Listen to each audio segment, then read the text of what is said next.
Howdy, everyone. It's Reese, aka Bearman Prime, here on this January the 22nd. Welcome back to my Read the Bible in a Year series. Thanks so much for joining me once again. I sure do appreciate it. God bless you. Card in the top right hand corner for the rest of the playlist, and make sure you hit the subscribe button and the notification bell so you always stay caught up. Alright, so yesterday we began the story of Joseph, the son of Jacob and his wife Rachel. Joseph was clearly favored over his other brothers. Joseph had dreams that God gave him. These were visions. And then the plan was put into motion with foreknowledge by God. He was, attacked by his brothers, and then he was sold into slavery into Egypt. And so we're going to pick it up there as Joseph is sold into slavery to a man named Potiphar, who is an Egyptian captain of the Pharaoh's guard. So he's a very important and prominent man in the Egyptian kingdom. So we're going to go to chapter 39, actually, starting in verse 1. The traders who bought Joseph took him down to Egypt. They sold him to the captain of Pharaoh's guard, Potiphar. The Lord helped Joseph become a successful man. Joseph lived in the house of his master, Potiphar the Egyptian.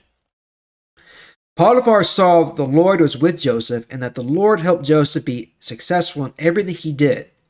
So Potiphar was very happy with Joseph. He allowed Joseph to work for him and to help him rule the house. Joseph was the ruler over everything Potiphar owned. After Joseph was made the ruler over the house, the Lord blessed the house and everything that Potiphar owned.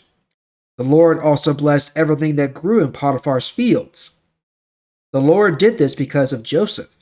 So Potiphar allowed Joseph to take responsibility for everything in the house.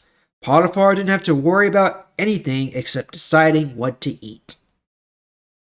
Now Joseph was a very handsome man, good-looking man. After some time, the wife of Joseph's master began to pay special attention to him. One day she said to him, "Sleep with me." But Joseph refused. He said, "My master trusts me with everything in his house. He has given me responsibility for everything here. My master has made me almost equal to him in his house. I cannot sleep with his wife. That is wrong. It is a sin against God." The woman talked with Joseph every day, but he refused to sleep with her. One day, Joseph went into the house to do his work. He was the only man in the house at the time. His master's wife grabbed his coat and said to him, "Come to bed with me." But Joseph ran out of the house so fast that he left his coat in her hand. The woman saw that Joseph had left his coat in her hand and had run out of the house. She called to the men outside and said, "Look, this Hebrew slave was brought here to make fun of us. He came in and tried to attack me, but I screamed. My scream scared him and he ran away, but he left his coat with me." Then she kept his coat until her husband, Joseph's master, came home. She told her husband the same story. She said, "This Hebrew slave you brought here tried to attack me. But when he came near me, I screamed. He ran away, but he left his coat." Joseph's master listened to what his wife said, and he became very angry. So Potiphar put Joseph into the prison where the king's enemies were held, and that is where Joseph remained. The Lord was with Joseph and continued to show his kindness to him. So the commander of the prison guards began to like Joseph. The commander of all the guards put Joseph in charge of all the prisoners. Joseph was their leader, but he still did the same work they did. The commander of the guards trusted Joseph with everything that was in the prison. This happened because the Lord was with Joseph. The Lord helped Joseph be successful in everything he did. All right, so here's a really good example of how God continues to help us and bless us even when things are not going the way we might have liked or when things are just plain bad. I mean, let's face it, Joseph is a slave. He has no rights. He's, in servitude to this man, Potiphar. And rather than just, try to fight the system or just, begrudgingly do all his work, Joseph just leaned into it and said, "All right, I'm here. I might as well make the best of this."